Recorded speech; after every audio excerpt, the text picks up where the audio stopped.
Ada harga untuk segalanya, untuk tas mewah, untuk apartemen di pusat kota, bahkan untuk jabatan. Tapi aku tidak pernah menyangka, harga untuk mimpiku adalah harga diri suamiku. Dilan, posisi direktur pemasaran itu milikmu. Gajinya 3 digit, fasilitas penuh, semua yang kamu inginkan. Jantungku berdebar sangat kencang, hingga aku takut dia bisa mendengarnya. Ini adalah puncak dari 8 tahun kerja kerasku. Tapi ada satu syarat kecil, syarat yang mudah. Bagi wanita sepertimu, Dia tersenyum, senyum yang membuatku mual. saya perlu lihat loyalitasmu, saya perlu lihat kemampuanmu mengelola. Jika kamu bisa bikin suamimu nurut, jabatan itu milikmu. Di ruangan BRTC sedingin es itu, aku dihadapkan pada pilihan, karir impianku, atau pria yang kucintai. Dan aku mulai berpikir. Ruangan Pak Bima terasa kedap suara. Bahkan suara lalu lintas Jakarta di lantai 30 pun tak terdengar. Hanya ada suara napasku sendiri dan detak jam dinding yang mahal. Pak Bima, pria berusia akhir 40-an, dengan setelan yang harganya mungkin setara DP mobil, memutar pena di antara jari-jarinya. Dia baru saja selesai memuji presentasi kuartalku. Angka-angka naik, strategiku berhasil. Aku seharusnya merasa bangga, tapi kalimat terakhirnya menggantung di udara. Beracun dan berat. Bikin suamimu nurut, aku mengulang. Suaraku nyaris tak terdengar. Aku berharap aku salah dengar. Kamu dengar saya, Dina? Katanya. Kini menatapku lekat. Saya tidak suka kata tapi, jadi saya sebut ini tantangan. Saya lihat kamu di ruang rapat. Kamu tajam, kamu persuasif. Kamu bisa membuat tim sales yang keras kepala itu tunduk. Tapi saya juga dengar rumor. Aku menahan napas. Rumor apa, Pak? Pak, suamimu? Adi, desainer grafis kan? Tipe seniman. Bebas. Dia terkekeh. Saya dengar dia sangat vokal. Dia tidak suka kamu lembur. Dia mempertanyakan keputusanmu. Benar, darahku mendidih. Siapa yang berani membicarakan rumah tanggaku di kantor? Dengan segala hormat, Pak, kehidupan pribadi saya adalah cerminan kehidupan profesionalmu. Potongnya. Cepat, dengar Dina. Posisi direktur ini bukan main-main. Kamu akan memegang anggaran triliunan. Kamu akan berhadapan dengan dewan direksi yang isinya pria-pria tua kolot. Jika kamu tidak bisa mengendalikan satu pria di rumahmu sendiri, bagaimana kamu bisa meyakinkan saya bahwa kamu bisa mengendalikan dewan? Itu adalah logika paling bengkok, paling seksis yang pernah ku dengar. Aku ingin berdiri, melempar gelas air mineral di depanku ke wajahnya, dan keluar. Tapi kakiku terpaku. Jabatan direktur. Aku melihat bayanganku di jendela kaca. Payanjen wanita yang lelah karena terus-menerus harus membuktikan diri 2 kali lebih keras daripada rekan-rekan prianya. Apa maksud Bapak dengan nurut? Tanyaku. Dan aku benci diriku sendiri karena bertanya. Pak Bima tersenyum lebar. Saya ingin lihat buktinya. Dalam sebulan ini, saya ingin kamu tunjukkan bahwa keputusanmu adalah keputusan final di rumah. Saya ingin dengar. Misalnya, dia membatalkan rencana kumpul dengan teman-temannya karena kamu tidak mengizinkan, atau dia setuju pindah ke apartemen yang kamu pilih. Padahal dia tidak mau. Hal-hal kecil. Dina, tunjukkan padaku siapa pemimpinnya. Berhasil. Dan selamat datang di jajaran direksi. Dia mengulurkan tangannya. Aku menatap tangan itu. Tangan yang menawarkan mimpi, sekaligus meminta neraka. Aku mengemudi pulang dengan perasaan kosong. Lampu-lampu jalanan ibu kota terasa kabur. Tawaran Pak Bima berdengung di kepalaku, seperti nyamuk yang mengganggu. Nurut. Kata itu terasa begitu feodal, begitu merendahkan, bukan hanya untuk Adi, tapi juga untukku. Seolah-olah kemampuanku memimpin diukur dari seberapa patuh pasanganku. Aku memarkir mobil di basement apartemen kami. Adi mungkin sudah menungguku. Dia mungkin sudah memasak. Adi, pria yang kuajak berdebat sengit soal film tadi malam.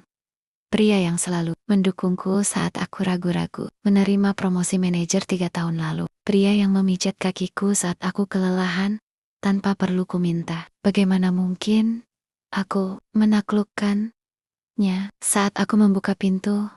Aroma bawang putih dan jahe menyambutku. Adi ada di dapur, mengenakan kaos oblong favoritnya yang sudah pudar. sedang menumis sesuatu di wajan. Musik jazz pelan mengalun dari speaker Bluetooth kami. "Hei, kamu pulang," sapanya ceria, berbalik, dan memberiku ciuman singkat di pipi. "Gimana meeting besarnya?" Sek, aku memaksakan seulas senyum. Sek, "Pak Bima, senang. Tuh kan, aku bilang juga apa, kamu itu yang terbaik di sana," katanya tulus. Lalu kembali ke wajannya. "Mandi sana. Bentar lagi matang. Aku bikin ayam kung pao." Aku berdiri mematung di lorong. Pemandangan ini, kehangatan ini, inilah rumah. Inikah yang harus kukorbankan? Aku berjalan ke kamar mandi, menyalakan shower. Air panas menghantam punggungku. Tapi rasa dingin di hatiku tidak hilang. Malam itu di meja makan, aku menatapnya. Dia bercerita tentang klien barunya yang rewel. Aku hanya mengangguk. Pikiranku melayang. "Din, kamu kok diam aja?" Adi menghentikan makannya. Matanya menatapku khawatir. "Kamu woke, pusing?" "Enggak, cuma capek." "Bohongku, Adi," ujarku tiba-tiba. Nadaku lebih tajam dari yang kuinginkan. "Lain kali kalau aku pulang, bisa nggak musiknya jangan jazz? Aku lagi pusing, ganti yang klasik aja." Adi mengercap, bingung. "Oh, oke, tentu. Maaf." Dia mengambil ponselnya dan mengganti playlist. "Makasih," kataku kaku. Keheningan canggung mengisi ruangan. Aku baru saja menembakkan peluru pertamaku. Rasanya tidak enak, rasanya mengerikan. Adi kembali makan, tapi kini dia tampak lebih pendiam. Aku tahu aku telah merusak malam kami, dan ini baru permulaan. Aku menelan ayam kung pao yang tiba-tiba terasa hambar. Dilema ini merayapiku. Di satu sisi, kursi direktur yang empuk. Di sisi lain, tatapan bingung suamiku barusan. Aku tidak yakin mana yang lebih menyakitkan. Sabtu pagi, biasanya ini adalah waktu kami. Kami akan lari pagi, sarapan bubur ayam di dekat taman, atau sekadar bermoles-molesan di tempat tidur. Tapi pagi ini, aku punya agenda. Agenda rahasia Pak Bima. Adi sedang asyik di depan laptopnya, mendesain logo untuk klien. Dia begitu fokus. Sesekali menyeruput kopinya. Aku mengambil napas. "Ini Adi," panggilku. Nadaku kuatur sedatar mungkin. Dia bergumul, agak emi-emi, tanpa mengalihkan pandangan. "Tolong buatkan aku kopi." Dia masih tidak menoleh. "Bentar ya, Yang. Lagi nanggung nih, ambil sendiri dulu aja." "Ya." Kopinya di tempat biasa. Biasanya, aku akan menjawab oke, dan membuatnya sendiri. Kami berdua, mandiri. Tapi hari ini, aku adalah calon direktur yang sedang diuji. Aku bilang, "Tolong buatkan aku kopi." Sekarang, nadaku lebih dingin. Kali ini, jari-jarinya berhenti mengetik. Dia berbalik menatapku. Alisnya bertaut, "Kamu kenapa sih? Tumben banget." "Aku cuma minta tolong dibuatkan kopi, Adi." Apa itu permintaan yang sulit? Aku melipat tangan di dada. Pose yang sering kugunakan saat presentasi alat. "Nggak sulit, Dina. Tapi caramu minta aneh," katanya. Dia mulai terlihat kesal. "Aku lagi kejar deadline. Kamu kan bisa bikin sendiri." "Tapi aku maunya kamu yang buatkan," paksaku. Pertarungan kehendak kecil ini terasa begitu besar. Ini bukan soal kopi. Ini soal siapa yang akan mengalah. Adi menatapku lama. Aku bisa melihat dia sedang menimbang-nimbang. Apakah dia akan marah? Atau dia akan mengalah? Aku harus menang. "Please, Adi. Aku capek banget minggu ini. Cuma minta kopi." Aku mengubah taktik. Sedikit merengek. Dia menghela napas panjang. Jelas sekali kalah. Ok, aku buatkan." Dia berdiri, mengacak rambutnya yang sedikit berantakan, dan berjalan ke dapur dengan langkah berat. Aku duduk di sofanya merasa menu, tapi kemenangan itu terasa hampa. Aku berhasil membuatnya nurut. Aku segera mengambil ponselku, membuka aplikasi pesan ke Pak Bima. Tes pertama berhasil. Dia menuruti saya. Walau awalnya menolak, aku menekan tombol kirim sebelum aku sempat berpikir dua kali. Saat Adi kembali dengan secangkir kopi, dia meletakkannya di meja dengan sedikit dentuman. "Nih," katanya singkat. Dia tidak menatapku. Dia langsung kembali ke laptopnya dan memakai headphone. Hening yang tercipta di antara kami pagi. Itu lebih dingin daripada AC di ruangan Pak Bima. Aku memegang cangkir kopi, hangat, tapi aku merasa sangat-sangat dingin. Aku memenangkan pertempuran kecil, tapi aku merasa telah memulai sebuah perang di rumahku sendiri.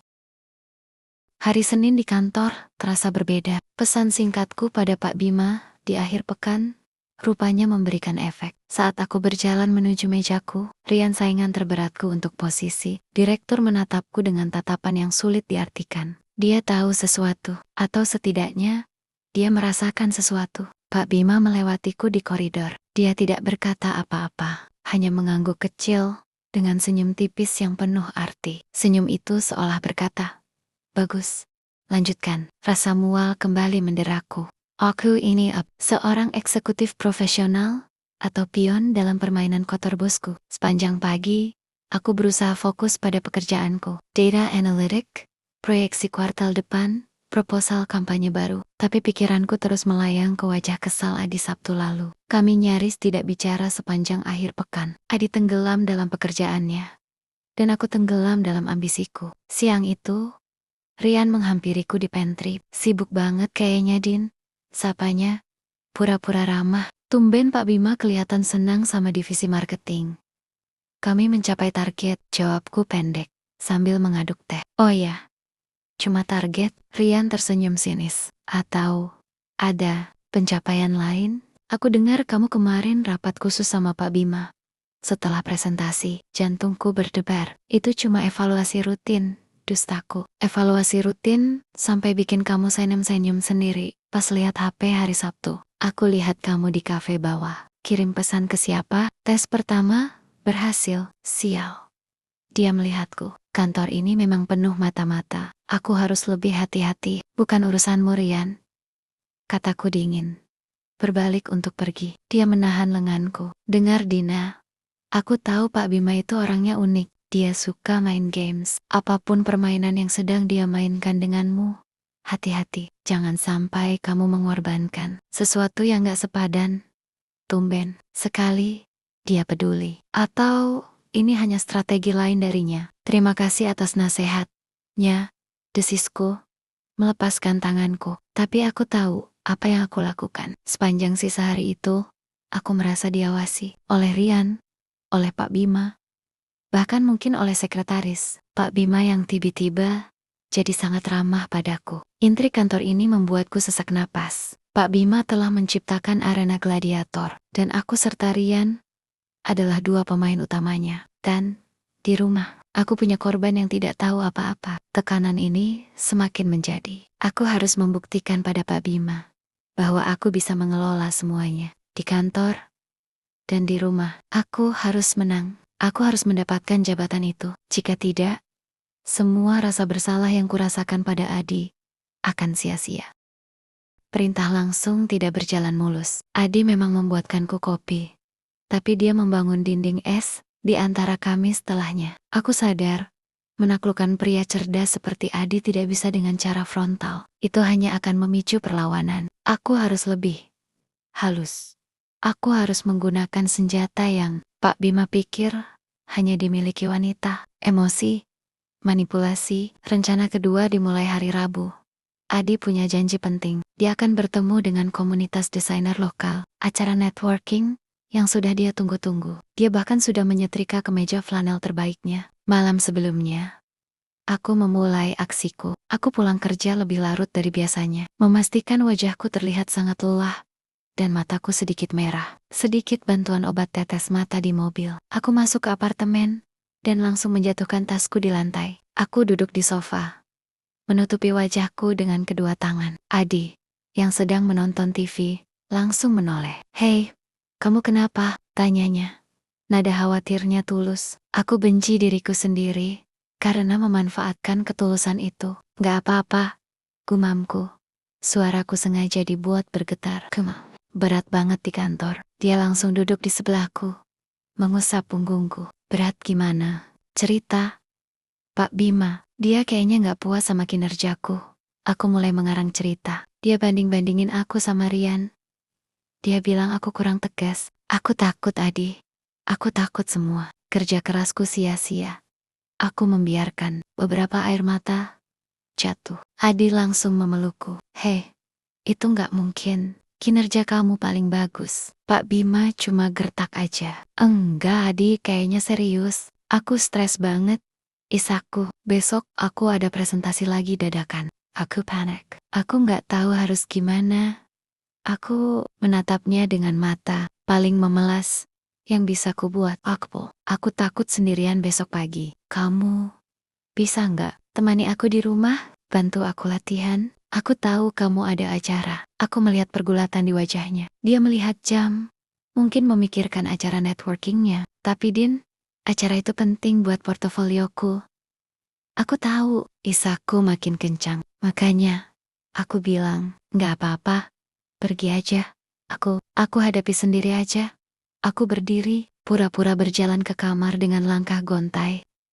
Peng, aku berhenti, tapi tidak menoleh. Din, oke, aku batalin. Aku di rumah besok. Kita latihan presentasi bareng ya. Aku berbalik, berlari memeluknya erat. Makasih Adi, kamu emang yang terbaik. Aku nggak tahu harus gimana tanpa kamu. Aku memeluknya, menyembunyikan senyum kemenanganku di bahunya. Dia membatalkan acara pentingnya. Demi aku, demi kebohongan yang kubuat, aku kembali mengirim pesan pada Pak Bima. Rencana kedua, dia membatalkan janji networking pentingnya untuk menemani saya di rumah. Dia sepenuhnya di bawah kendali saya. Respon Pak Bima datang instan. Sebuah emoji jempol. Aku merasa menang. Aku merasa kotor.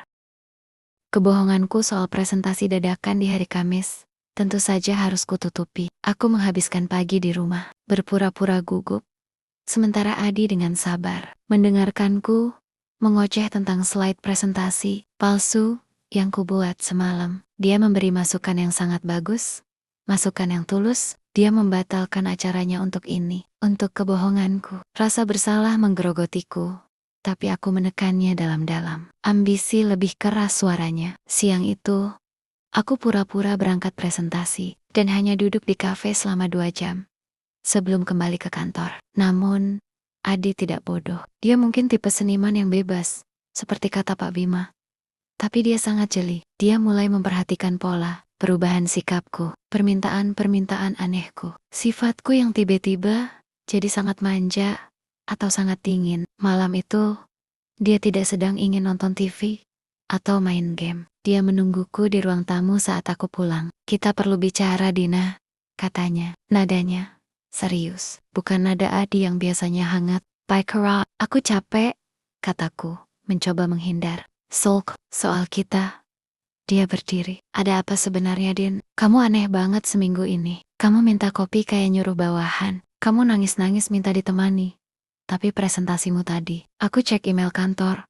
Nggak ada jadwal presentasi besar hari ini. Jantungku serasa berhenti berdetak. Dia kamu ngecek emailku? Aku nggak ngecek emailmu. Suaranya meninggi. Aku cuma tanya Rini, asistenmu, apa presentasimu lancar? Dan dia bilang, presentasi apa Mas Adi? Mbak Dina hari ini jadwalnya WFH setengah hari.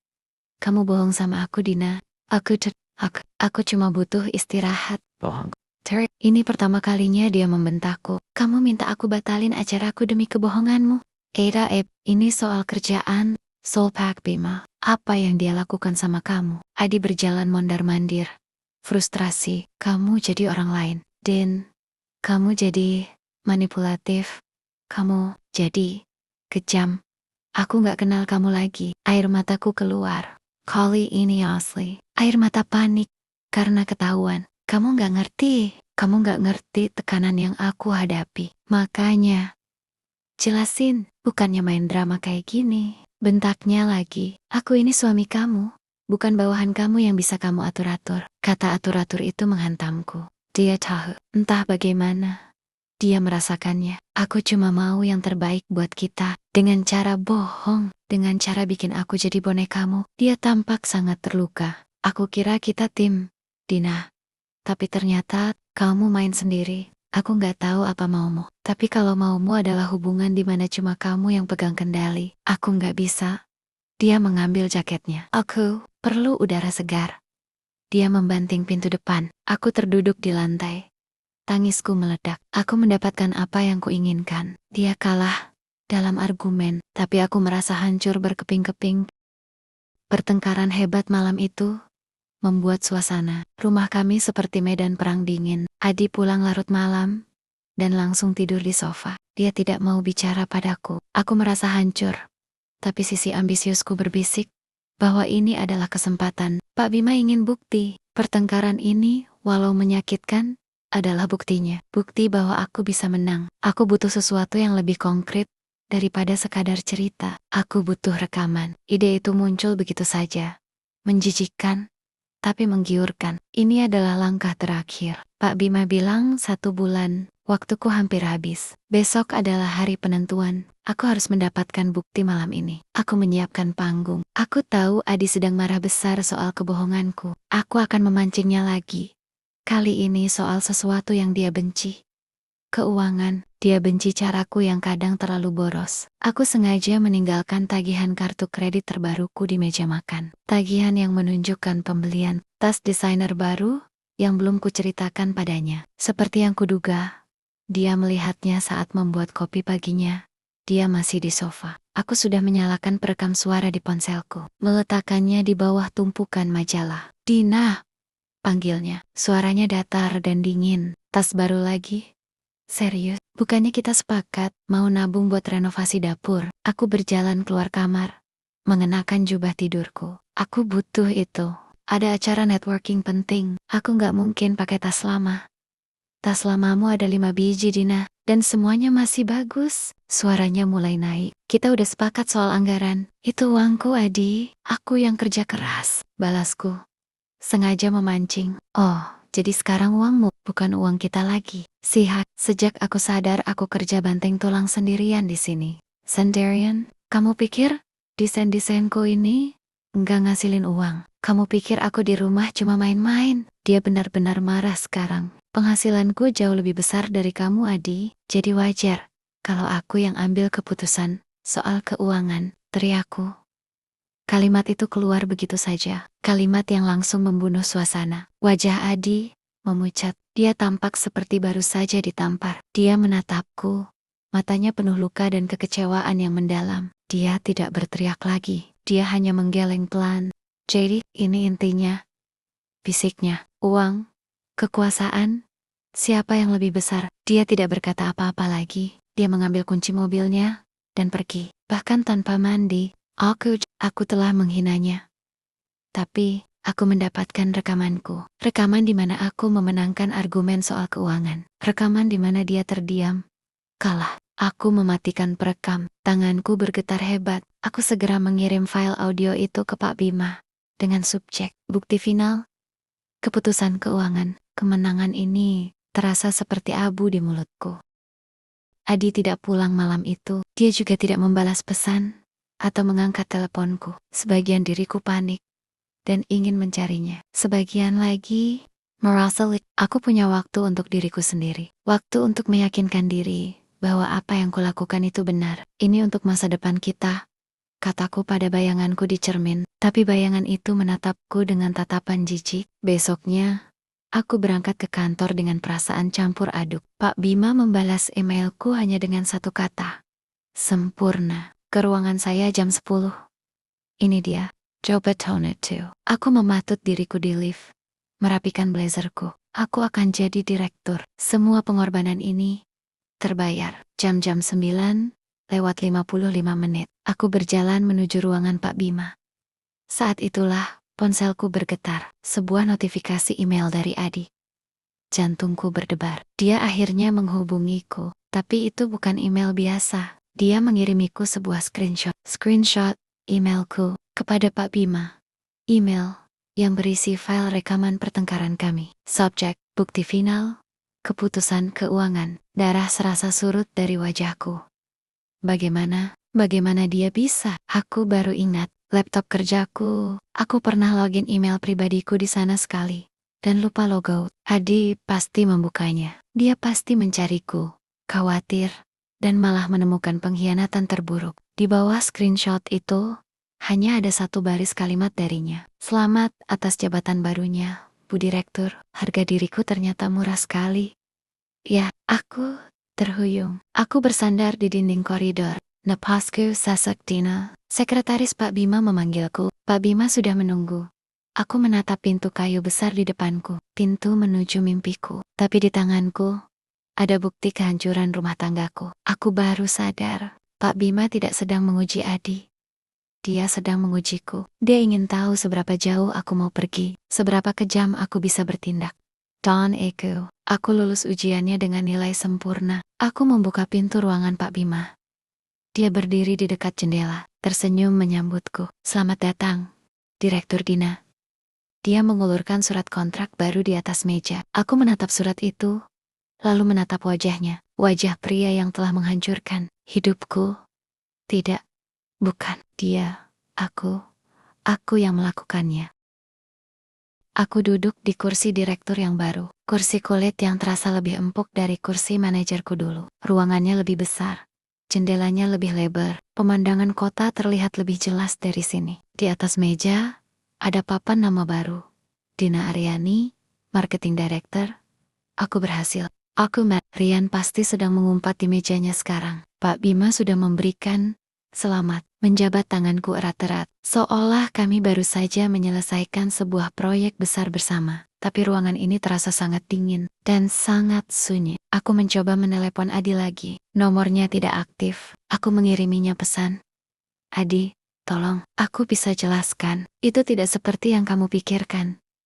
Tapi itu bohong. Itu persis seperti yang dia pikirkan. Aku menjualnya demi jabatan ini. Aku menatap tumpukan dokumen pertama di mejaku sebagai direktur. Anggaran baru, rencana ekspansi, hal-hal yang biasanya membuatku bersemangat. Kini semuanya terlihat seperti tumpukan kertas tak berarti. Aku teringat lagi tawa Adi saat kami pertama kali pindah ke apartemen kami yang sempit. Aku teringat caranya memelukku saat aku gagal dalam proyek pertamaku. Aku teringat semua hal kecil yang telah kubangun bersamanya. Dan aku menyadari bahwa aku telah membakar jembatan itu sampai jadi abu, hanya untuk bisa berdiri di ruangan yang lebih tinggi ini. Sore itu, para manajer di bawahku datang satu persatu untuk memberi selamat. Mereka tersenyum, membawa bunga, membawa kartu ucapan. Selamat ya Bu Dina, Ibu pantas mendapatkannya.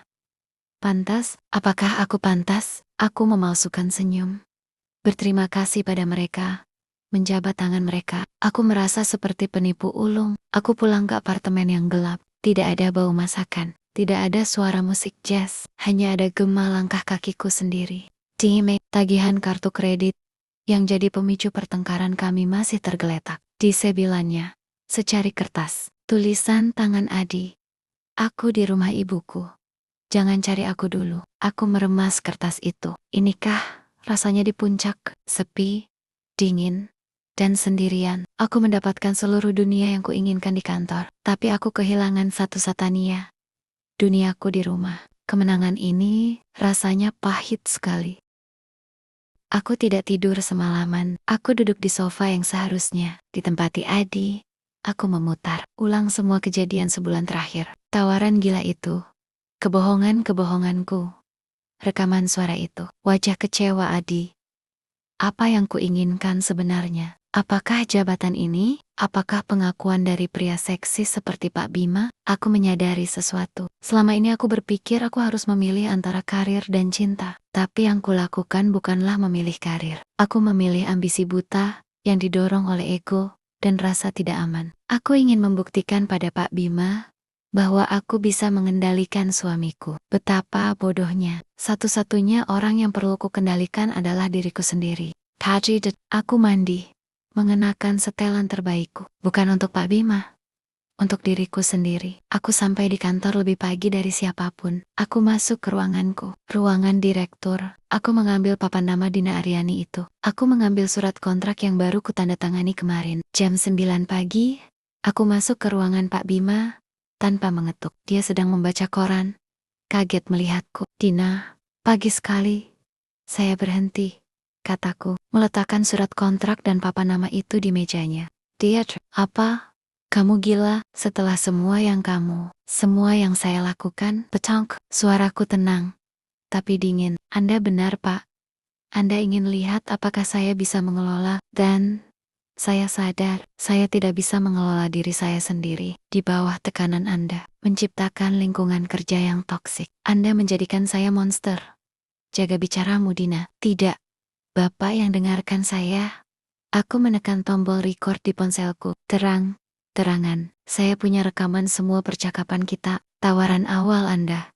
Semua pesan kita, semua bukti pelecehan dan taruhan kotor. Anda Saya akan membawanya ke Sharde. Saya akan membawanya ke Dewan Direksi. Kecuali, wajah Pak Bima memucat. Kecuali apa? Kecuali Bapak yang berhenti. Hari ini, atau kita selesaikan ini di depan hukum. Dia menatapku, matanya penuh kebencian. Dia tahu dia kalah. Aku keluar dari ruangannya tanpa menunggu jawaban. Aku berjalan melewati Rian yang menatapku bingung. Aku tidak peduli lagi padanya. Aku berjalan keluar dari gedung itu, merasa lebih ringan dari yang pernah kurasakan selama 8 tahun. Aku kalah dalam permainan Pak Bima. Tapi aku memenangkan kembali diriku. Aku mengemudi, bukan ke apartemenku, tapi ke rumah Ibu Adi. Aku tidak tahu apa yang akan kukatakan. Aku tidak tahu apakah dia akan memaafkanku. Mungkin tidak, tapi aku harus mencobanya. Aku memarkir mobil. Aku berdiri di depan pintunya. Aku tidak lagi membawa jabatan. Tidak lagi membawa ambisi. Aku hanya membawa diriku. Tanganku gemetar saat mengetuk pintu.